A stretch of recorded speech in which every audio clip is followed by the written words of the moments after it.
Muy buenas tardes a todos los participantes. Les saludamos desde la Dirección de Infosalud, Dirección General de Telesalud, Referencia y Urgencias del Ministerio de Salud. Empezaremos la telecapacitación programada para el día de hoy, lunes 9 de marzo, a cargo del equipo del Instituto Nacional de Salud del Niño del Ministerio de Salud. Quisiéramos recordarles que cualquier pregunta, duda o consulta pueden hacerlas llegar mediante el chat en cualquier momento de la exposición para ser respondidas al final. Estimado doctor Luján, adelante. Buenos días, buenas tardes con todos los participantes. Hoy vamos a tener el grado de escucharle al doctor Carlos Martín Murillo Canales en un tema de manejo diario en el sector salud, que es manejo de infecciones urinarias en pediatría. Doctor Murillo, ¿puede presentar usted su caso? Bueno, ante todo, muy buenas tardes. Gracias por la oportunidad. Vamos a hablar acerca de, algo general, ¿no? A manera de recuerdo, ¿no? Acerca del manejo de infección urinaria en pediatría, ¿no? Con los siguientes, tópicos que vamos a tocar: definiciones, etiopatogenia, epidemiología, etiología, clínica, diagnóstico, tratamiento, seguimiento, pronóstico y prevención, y con las conclusiones y recomendaciones. Bueno, empecemos. Las definiciones. Como todos sabemos, la definición de infección del tracto urinario se define como el crecimiento de los microorganismos en orina, recogida en forma estéril y que esté asociado a síntomas clínicos compatibles. Sobre todo en pediatría estamos hablando, ¿no? Si no hay síntomas y se aísla las bacterias en la muestra de orina, su definición sería bacteriuria sintomática, en cuyos casos la mayoría no precisa un tratamiento. Según la sintomatología y los resultados de las pruebas complementarias en la clínica, puede dividirse en dos: aquellas infecciones del tracto urinario alto o pielonefritis, y las infecciones del tracto urinario bajo, o las llamadas también cistitis. Otra definición importante es acerca de la infección del tracto urinario recurrente, ¿no? Que se define como lo siguiente: 2 o más episodios de una infección del tracto urinario alta, un episodio de infección del tracto urinario alta u otro y una ITU baja, o que sean más de 3 episodios de ITU baja. Esto tiene que ser en el lapso de 1 año para considerarlo como una infección del tracto urinario recurrente. Con respecto a la etiopatogenia, la mayoría de las infecciones del tracto urinario se deben básicamente al ascenso de microorganismos. Estos microorganismos previamente van a colonizar el área, perineal o el prepucio en el caso de los varones, y según ciertos factores van a lograr infectar de manera intracelular el tracto genitourinario, ¿no? Y estos factores van a ser los 3 que menciono aquí. Primero el organismo, éstasis y la susceptibilidad del hospedero. Con respecto al organismo, vamos a ver de que la infección va a producirse por un desbalance, entre la resistencia del hospedero y la virulencia del organismo, ¿ok? Entonces, si hay ese desbalance, se va a producir la infección.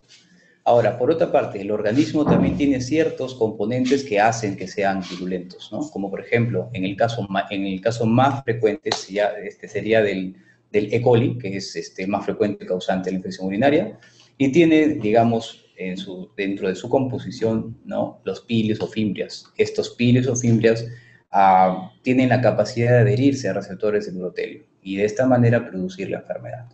Otro factor importante es la éstasis urinaria o el estancamiento de orina, Existen estudios que realmente no correlacionan el hecho de éstasis vesical e infección urinaria.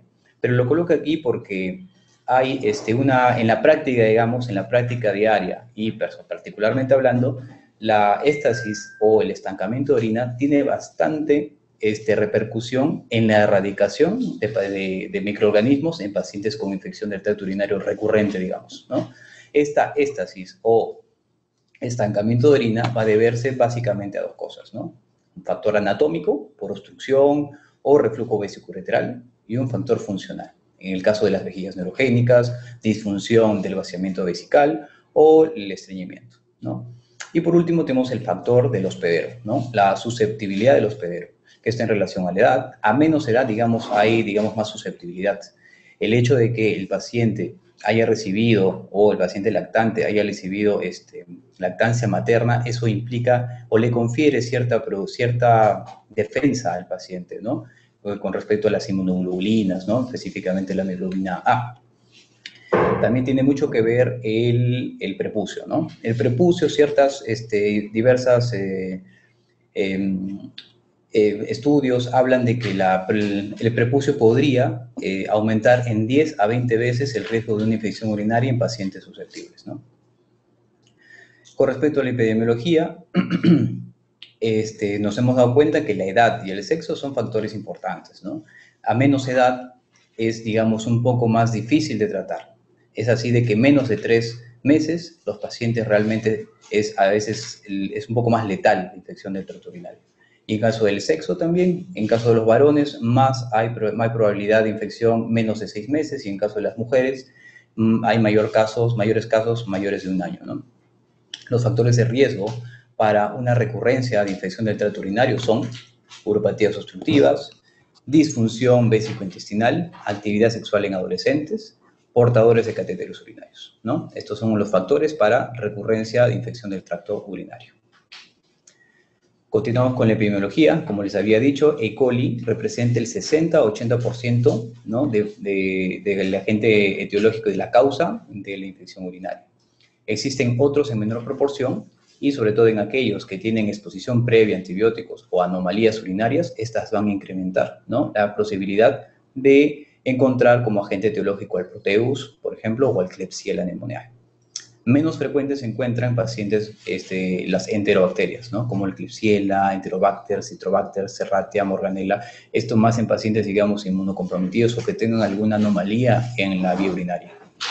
Otras bacterias gram positivas a tomar en cuenta es el enterococo, principalmente lactantes menos de 3 meses, ¿no? En los que, digamos, el tratamiento empírico cambia. Vamos a verlo más adelante. Y los estafilococos saprofíticos, ¿no? En mujeres adolescentes con ITU complicada podría darse esto, y podría ser un signo indirecto de que de repente niñas empiezan ya las relaciones sexuales, ¿no? Con respecto a la clínica, ¿cómo saber nosotros que estamos frente a una infección del tracto urinario? ¿No? Sobre todo en pediatría, tenemos que ver de que a menos edad, el más inespecífico son los síntomas. Y para eso lo hemos catalogado, digamos, en 2 escenarios, ¿no? Primero, el neonato o lactantes no continentes, en los que el signo principal o la piedra angular viene a ser la fiebre, ¿no? La fiebre sin foco. Entiéndase de un paciente, por ejemplo, de que viene por fiebre, viene por emergencia, y que luego de haberles hecho todos los exámenes correspondientes para descartar las causas más frecuentes, estas salen negativas, y con urocultivo de repente ya, cuando ya se ha pedido todos los exámenes, se encuentra un urocultivo positivo, hace el diagnóstico de una infección urinaria, ¿no? Es tan importante la presencia de fiebre que cuando esta no está presente, la sospecha de ITU debe ser bien baja. O estamos hablando de neonatos y lactantes no continentes, ¿no? En pacientes ya un poco más grandes, niños continentes, ya los síntomas urinarios, digamos, ya afloran, ¿no? Ya cobran mayor importancia, ¿no? Si estos síntomas urinarios están asociados a hematuria, aún más fuerte es la sospecha de infección del tracto urinario. Si es que por ahí encontramos fiebre, dolor en fosa renal, malestar general o escalofríos, esto ya es más sugerente de una infección del tracto urinario del tracto urinario alto, ¿no? O llamada también una pielonefritis. Existen también signos como intolerancia oral, hiporexia, anorexia, ictericia, ¿no? Este cortejo, digamos, clínico no es tanto, digamos, frecuente encontrar en un paciente con infección del tracto urinario, ¿no? A veces surge esa duda, ¿no? De que, bueno, cuando un paciente presenta esta clínica mencionada, uno está pensando ya en una infección urinaria, cuando no es así, ¿no? Primero se tiene que pedir otros exámenes para descartar otras patologías más frecuentes que la infección urinaria.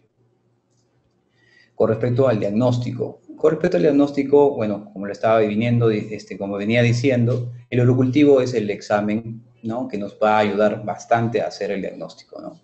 Y obviamente, como el urocultivo es importante y tratándose de pacientes pediátricos, la recogida de estas muestras es lo más importante que existe. Es así de que yo ahí lo resalto, ¿no? Literalmente, según las bibliografías, se divide en los niños continentes, que controlan, mejor dicho, los esfínteres. La recogida de la orina o de la muestra de orina tiene que ser a la mitad de la micción, o llamada también chorro medio, que previamente tiene que haber una higiene de los genitales, retracción del prepucio en niños y separación de los labios mayores en caso de niñas, ¿no? Este método es el más recomendado, ¿no? Como digo, en niños que controlan esfínteres, con una sensibilidad y especificidad mayor al 75%. En los niños no continentes, el sondaje vesical suele ser la técnica de elección, ¿no? Por ser mínimamente invasiva y técnicamente es viable, ¿no? Existe también otra opción que es la punción suprapúbica, pero esta punción suprapúbica, digamos, es como un método alternativo, digamos, ¿no? No es la primera elección, no debería ser. Y en todo caso, si se practica, debería ser practicada con personal entrenado y guiado en lo posible con ecografía, ¿no? Guiado con guía ecográfica. Entonces, aquí tenemos una tabla que resume, ¿no? En cuanto a los niños continentes, lo ideal es el chorro medio con previa higiene perineal. La punción suprapúbica, digamos, es un método alternativo, ¿no? Y en el caso de los niños no continentes, el sondaje vesical es el método de elección. Importante, acá lo que resalto al final es que la muestra de orina debe ser procesada de inmediato o ser conservada a una temperatura aproximadamente de 4 grados Celsius, máximo 24 horas, para evitar la multiplicación de patógenos contaminantes. Seguidamente, con el diagnóstico, examinándose la orina, se examina la tira reactiva, el sedimento y el urocultivo. En la tira reactiva lo que se va a encontrar es la esterasa leucocitaria, ¿no? Con una sensibilidad de 83 y una especificidad de 78%. La presencia de esta esterasa leucocitaria va a ser sugestivo de infección de orina o piuria. Va a haber falsos positivos, sí, en pacientes con enfermedades como de Kawasaki, apendicitis, gastroenteritis, litiasis o fiebre. Y falsos negativos cuando hay poco tiempo de evolución de la clínica de infección urinaria o una respuesta inflamatoria disminuida, neutropenia o cuando la orina es muy diluida. En caso de los nitritos, ¿no? Tiene una sensibilidad del 53 y una especificidad del 98%. Su presencia sugiere la presencia de bacilos gram negativos. Falsos negativos cuando la orina en vejiga es menos de 4 horas y no da tiempo a la conversión de nitratos a nitritos. O también cuando hay una infección de bacterias que no convierten nitratos a nitritos, como por ejemplo Enterococcus o Pseudomonas. La presencia de esterasa leucocitaria con nitritos positivo aumenta el valor predictivo positivo de la muestra. Con respecto a la microscopía, tenemos la piuria, ¿no? La piuria, que viene a ser la presencia de más de 5, mayor o igual a 5 leucocitos por campo en el centrifugado, o más de 10 o mayor o igual a 10 leucocitos por campo en la orina no centrifugada, ¿no? La presencia de bacteriuria, ¿no? La presencia de alguna bacteria en campo, ¿no? Su nombre lo dice. Y si nosotros encontramos piuria y bacteriuria, esta sensibilidad podría llegar al 66, mientras que la especificidad aumenta bastante, ¿no? A un 99%. Con respecto al urocultivo, como les había mencionado, de acuerdo o depende del método de recogida, vamos a saber si los valores que nos dan son positivos o negativos. Por ejemplo, si la punción suprapúbica es la que se practica, cualquier unidad formadora de colonias hace el diagnóstico de infección urinaria. Si es por sondaje vesical, tendría que ser positivo si es que es más de 10 a la 4 unidades formadoras de colonia, y si es por micción espontánea, de 10 a las 5 unidades formadoras de colonia. Con respecto a los diagnósticos por imagen, estamos hablando en una fase aguda de la enfermedad, ¿no? Se puede pedir ecografía, ¿sí? Esta ecografía se pide en casos de que haya una infección del tracto urinario que precise hospitalización, ¿ya? ¿Qué pacientes vamos a citar o qué pacientes van a cumplir los requisitos para hospitalizarse? Eso los voy a explicar en una tabla más a continuación. También se hace la ecografía en sospecha de complicaciones, ¿no? También se pide la ecografía en una infección del tracto urinario recurrente, ya sabemos la definición. Y por último, en otros casos, digamos, no está tan indicado, y si se realiza, se puede realizar de manera inmediata o por consultorio externo. La gamografía también se puede realizar, pero no es muy utilizable, digamos, porque, bueno, nos permite saber el daño renal, sí, pero en una fase aguda, digamos, el daño renal no es tan eficiente encontrarlo, ya que de todos los daños renales que se podrían encontrar con gamografía, solamente el 15% llegan a una cicatriz renal, que eso es lo que realmente interesa, ¿no?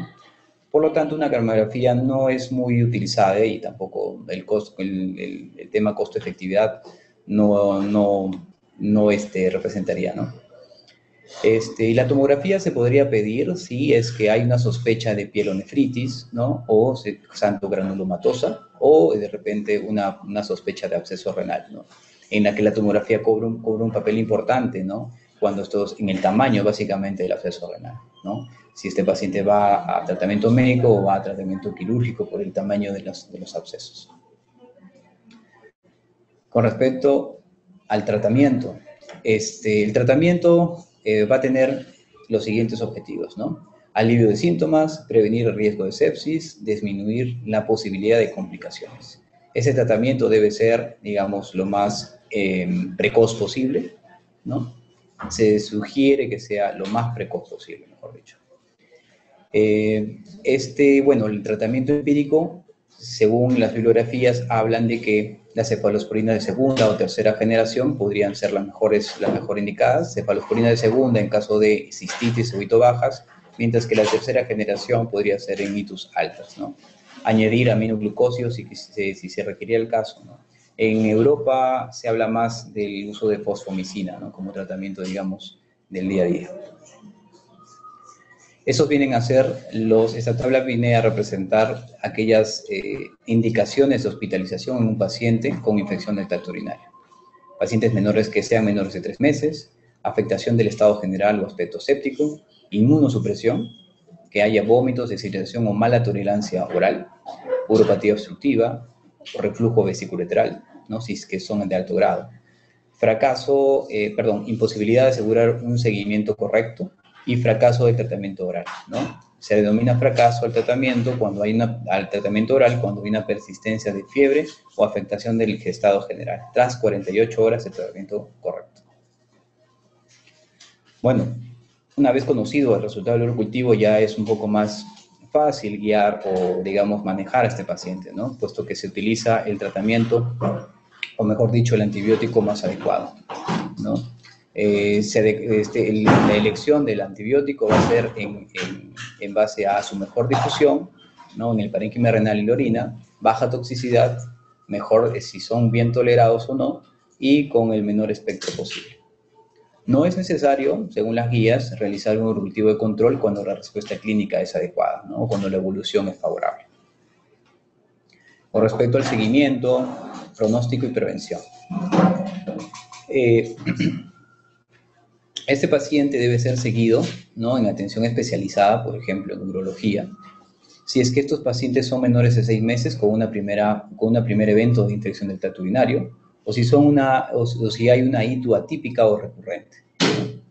Niños asociados a ecografías atípicas. Lo más frecuente de repente es encontrar pacientes que ingresan a tratamiento, digamos, endovenoso y se les toma la ecografía y en la ecografía se encuentra hidronefrosis o algún grado de hidronefrosis. Eso está relacionado con, de repente, una probable reflujo vesiculetral y en esos casos, cuando encontramos alguna anomalía, ¿no? En la ecografía, lo más indicado es tomar una cistografía, ¿no? Miccional serial, ¿no?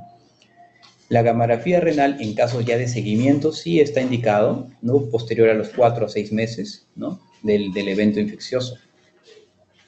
¿Y en qué casos, digamos, nosotros debemos pedir una gamografía, ¿no?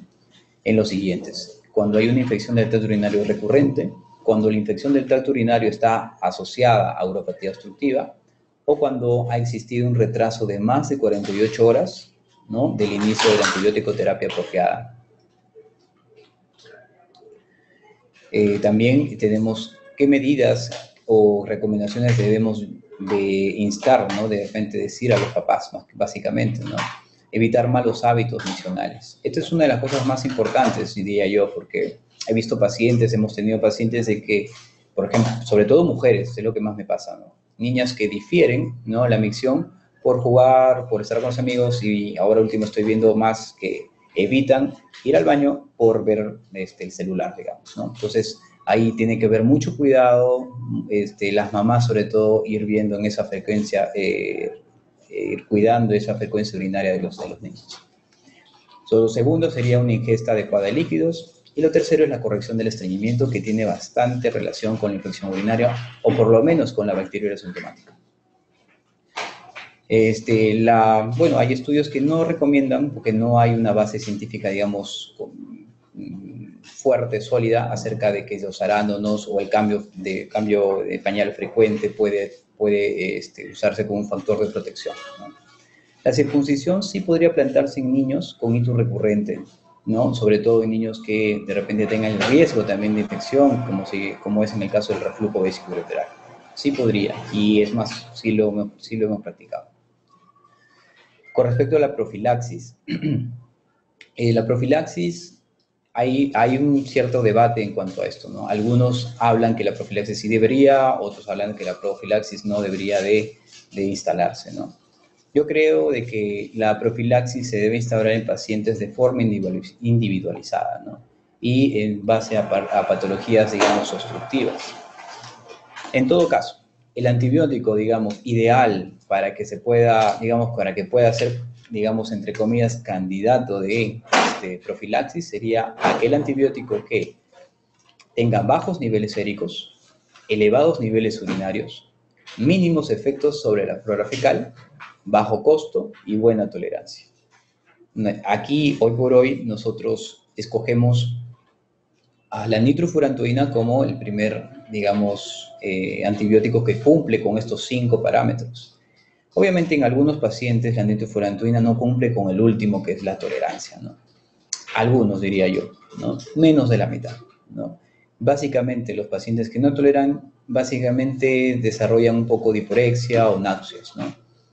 En esta tabla podemos resumir aquellos fármacos que podrían utilizarse, ¿no?, como alternativas, digamos, a la nitrofurantoína. Y por último tenemos algunas recomendaciones, ¿no?, con fuerza de recomendación y calidad de evidencia, y esto según la Sociedad de Enfermedades Infecciosas de América y también el Servicio de Salud Pública de Estados Unidos, ¿no? Eso se basa en una fuerza de recomendación y una calidad de evidencia, según lo que ellos plantean. Y son las siguientes conclusiones y recomendaciones. La primera, el urocultivo positivo no es un sinónimo de infección del tracto urinario. En ausencia de síntomas, el aislamiento de bacterias en el urocultivo se denomina bacteriuria asintomática y no precisa en la mayoría de los casos tratamiento. Esto, una calidad de evidencia 2 y una fuerza de recomendación B. En neonatos y lactantes no continentes, el signo guía para sospechar una infección del tracto urinario es la fiebre, como les había comentado. En niños continentes con los síntomas urinarios clásicos cobran mayor importancia, ¿ok? Con una calidad de evidencia 1 y una fuerza de recomendación A. Tercero, el diagnóstico requiere siempre la confirmación de un urocultivo recogido previamente al inicio del tratamiento antibiótico, que permita posteriormente realizar un tratamiento dirigido y basado en el antibiograma, ¿no?, con una calidad de evidencia 1 y una fuerza de recomendación A. 4. En niños continentes, la muestra de orina para urocultivo se debe recoger por misión espontánea. Eso sí, yo creo que está zanjado, ¿no? En niños no continentes, la muestra de orina para urocultivo se debe recoger mediante sonda vesical, pudiendo optar por punción suprapúbica en neonatos o lactantes pequeños. Sexto, no se debe enviar para urocultivo una muestra recogida de bolsa adhesiva. Eso sí, yo creo que eso ya todos lo sabemos, eso no es una buena toma de muestra, ¿no? Séptimo, la selección del antibiótico terapia empírica inicial se basará en el patrón local de susceptibilidad. Como les dije, primeramente están la cefalosporina de segunda, cefalosporina de tercera, y según requiriera el caso, adición de aminoglucósidos. Octava, La antibiótico terapia oral empírica recomendada en la cistitis, bueno, lo que le estaba comentando. Y mayores de 6 años se habla de la fosfomicina como tratamiento, digamos, empírico, que es el que podría utilizarse. 9. La antibiótico terapia empírica recomendada en la pielonefritis que no precisa ingreso son las cefalosporinas de tercera generación. En caso de precisar ingreso, se recomiendan los aminoglucósidos. En menor de 3 meses se debe añadir ampicilina, ¿no? Por el riesgo de que en esos pacientes pueda estar proliferando un microorganismo gram positivo. Y por último, no es necesario realizar un cultivo control cuando la respuesta clínica es adecuada. Yo creo que, bueno, sí, eso es todo. Muchas gracias. Y si hubiera alguna pregunta o algo, estaríamos muy gustosos de responder. Muchísimas gracias y felicitaciones. Doctor Carlos Murillo Canales, urólogo del Instituto Nacional de Salud del Niño del Ministerio de Salud, por esta excelente presentación. Agradecemos a todos los participantes. Si tienen alguna duda o consulta, pueden escribirlas a través del chat para que el doctor Carlos Murillo pueda entonces absolverlas. Doctor, felicitaciones, muchísimas gracias. Este tema es muy importante. Nos estaban consultando desde la atención primaria de salud. ¿Cuál sería la conducta a seguir ante la sospecha de una infección del tracto urinario en un niño? Bueno, como les estaba comentando, en un niño tenemos que dividirlo según la edad, ¿no? Ya que las sintomatologías no se presenta igual a la de un paciente adulto, digamos, ¿no? En pacientes, digamos, lactantes, la sintomatología básicamente se va a basar en únicamente la fiebre. Y esta fiebre, obviamente, primero tiene que ser evaluada si es que la causa es otras enfermedades, digamos, más frecuentes. Digamos, cuando se ha, digamos, confirmado, descartado otras posibilidades y estas sean negativas y el urocultivo, digamos, es positivo, ahí podríamos hacer un diagnóstico de infección urinaria, ¿no? No tanto así como pacientes que ya son más grandes, digamos, continentes. En estos pacientes ya, digamos, hay sintomatología clínica, ¿no? Polaquiuria, disuria, ¿no? Ardor al misionar. Polaquiuria se entiende como el aumento en la frecuencia urinaria, ¿no? Dolor a veces, dolor abdominal y, bueno, sensación de alza térmica o fiebre, ¿no? Doctor, con respecto al tratamiento de los síntomas, se indica entonces el urocultivo y mientras tanto, ¿qué medicamentos se le indican para calmar los síntomas? Como tratamiento empírico, habíamos comentado que se podrían utilizar cefalosporina de segunda generación, como por ejemplo la cefuroxima, ¿no? A dosis de 25 a 30 miligramos kilo día, dividido en 2 dosis. Ceftriaxona, es una cefalosporina de tercera generación, ¿no? De 50 a 75 miligramos. Y últimamente se está hablando acerca de la fosfomicina, ¿no? Que en mayores de 6 años se puede dar un sobre 10 gramos, dosis única. Doctor, como tratamiento para el dolor, ¿se indica algún medicamento? Perdón, disculpe. Tratamiento para el dolor, el ardor al orinar, algunas medidas o tratamiento que también se pueden implementar. En pacientes, digamos, que tienen sintomatología, digamos, pacientes ya más grandes, de mayores de 5 años, pueden tener disuria, sí se les puede dar fenazopiridina, por ejemplo, dosificar la dosis de acuerdo a su peso. Doctor, con respecto a la duración del tratamiento, ¿cuántos días debe durar el tratamiento de infección urinaria en niños? Bueno, normalmente es de 7 a 10 días, ¿no? Si es que requiere el caso, con control urocultivo.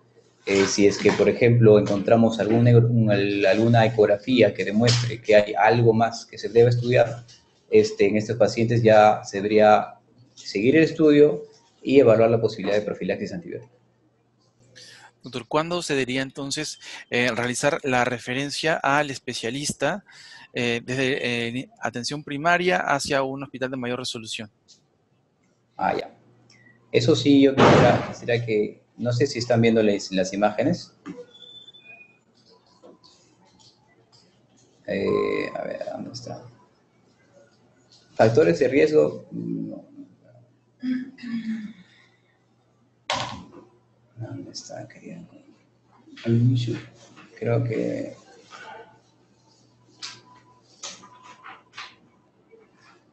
Bueno, ya, esta de acá.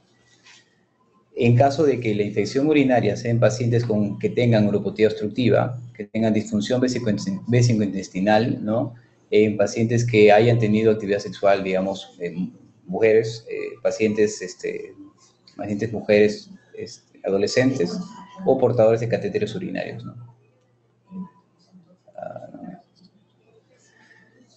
Definitivamente, si es que esta infección urinaria es recurrente, sí debería de hacerse un seguimiento especializado.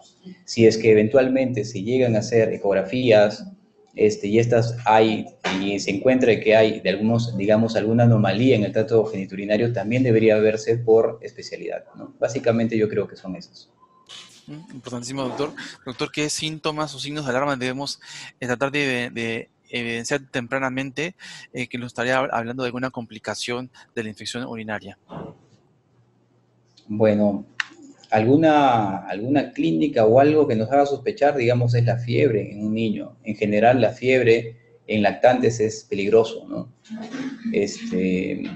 Primero, claro, en los neonatos o lactantes la fiebre debería de solucionarse, ¿no? Y luego ir viendo cuál es el agente etiológico, cuál es la causa más probable de esa fiebre, ¿no?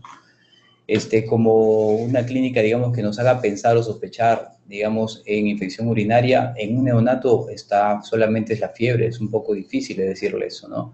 Más bien en niños, digamos, niños ya continentes, la presencia de ardor al misionar, de repente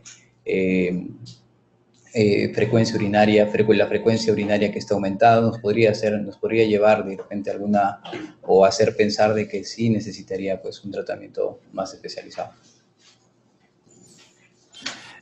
Nos han preguntado también por interno, dice, ¿por cuánto tiempo se recomienda dar el tratamiento profiláctico? El tratamiento profiláctico es como dije en las diapositivas, es individualizado, ¿no? Si es que el paciente, por un ejemplo, ¿no? Si el paciente tenemos que tiene reflujo vesicoureteral, en esos pacientes, digamos, se debe dar antibiótico-terapia por largo tiempo. Se dice que por años, por 4 o 5 años. ¿Por qué? Porque existe la gran posibilidad de que el reflujo se pueda solucionar solo. Mientras tanto, se evita de que hayan infecciones para que evitar en un futuro cicatrices renales, ¿no? Que puedan conllevar, digamos, a alteraciones de la función renal. O sea, la respuesta concreta sería, es variable en cada paciente. Importantísimo, doctor Murillo. Doctor Luján, ¿algunas preguntas e intervenciones desde el mismo Instituto Cedo del Niño para el doctor Carlos Murillo? Sí, una pregunta. ¿Se mantiene esa relación que había o que se sospechaba anteriormente entre la infección de la madre y la infección del recién nacido lactante de infección urinaria para la sospecha? No realmente, o sea, por lo menos evidencia científica no he encontrado, ¿no? No he encontrado realmente una asociación entre infección de la madre e infección del neonato. ¿Las infecciones en niños también es frecuente la E. coli? Sí, como le mencionaba, de 60-80% de los casos, E. coli viene a ser, digamos, está a la cabeza, ¿no? A la cabeza de cómo fue como causa de esta infección urinaria. Y en estos casos, cuando tenga disuria el niño, no es como la orina se convierte alcalina, no es recomendable lo que se hacía antes, darle vitamina C para acidificar la orina y calmarle esa disuria. Bueno, ahora existen medicamentos propios de la vía urinaria, ¿no? Como es la fenazopiridina, que se usa y dan buenos resultados, ¿no? Ahora, el hecho de acidificar la orina, yo creo que, bueno, si teniendo un fármaco que puede, digamos, solucionar la disuria, yo creo que, bueno, estaría segundo plano para acidificar la orina. ¿Ustedes con frecuencia usan la nitrofurantoína en niños? Sí. Sí, se dosifica en base al peso, ¿no? Y bueno, se le hace un preparado. Ya sabemos que la nitrofurantoína no viene en dosis, digamos, dosis pediátrica, ¿no? Esta se tiene que dosificar de acuerdo al peso. Les decía porque la nitro está entre un grupo de las xenófobos que producen a veces daño, sí, ¿no? Sí, claro. Y sopesando también riesgo-beneficio, sí, bueno. Ahora, no es que a todos les demos no es que todos le demos fenazopiridina, no se trata de eso. Ya. Pacientes que realmente lo requieren le damos, no a todos realmente. Porque no todos realmente desarrollan una sintomatología como en base a disuria, ¿no? Por lo menos en pediatría. Y un criterio que siempre ha habido era entre las nitrofurantoínas genéricos o usar el nombre comercial, disculpe que lo diga, el nombre comercial, que es la macroantina, porque sus partículas son más pequeñas, son microcrisales y evitar esas náuseas o vómitos que produce el otro. Bueno, se habla, he escuchado de esto. La verdad, yo no tengo tanta experiencia, digamos, tanta población pediátrica, digamos, como para yo decir la ciencia cierta de que eso es cierto, ¿no? Pero yo, en lo general, sí utilizaría, a sabiendas de esto, utilizaría, sí, una marca comercial, ¿no? En lo posible. Gracias, doctor Ortega, por seguir. Bueno. Muchísimas gracias, doctor Luján, por la intervención.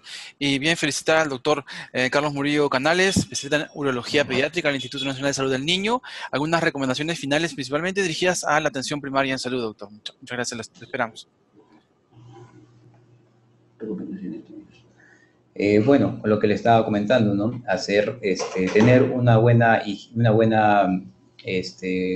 condiciones de higiene, de educación acerca de lo que les comentaba, ¿no? Cómo prevenir, ¿no? En pacientes, incitar o promover, digamos, a los niños a tener, digamos, más una frecuencia urinaria, digamos, aceptable, ¿no? Evitar malos hábitos nutricionales, ¿no? Lo que les decía, ingesta adecuada de líquidos, corregir el estreñimiento, eso es importante, ¿no? Pacientes estreñidos, por lo general, hacen infección urinaria, ¿no? O hacen bacteriuria sintomática. Vienen a la consulta y corrigiendo, digamos, ese estreñimiento, se corrige, digamos, el tema urológico, ¿no? Excelente, doctor. Doctor, justo nos preguntan en el chat, ¿se recomienda AINES para el dolor en las ITUS? Si es que hay dolor de por medio, sí lo daríamos, ¿no? En caso también de ITUS altas, digamos, ¿no? En ITUS bajas, digamos, no es tan necesario. Importantísimo, doctor. Muchísimas gracias, doctor Carlos Murillo. Lo esperamos en próximas telecapacitaciones. Un gran aplauso para usted, doctor. Muchas gracias. Gracias. Un saludo, doctor Luján, todo el equipo del Instituto Nacional de Salud del Niño. Hasta la próxima a todos los participantes. Muchas gracias.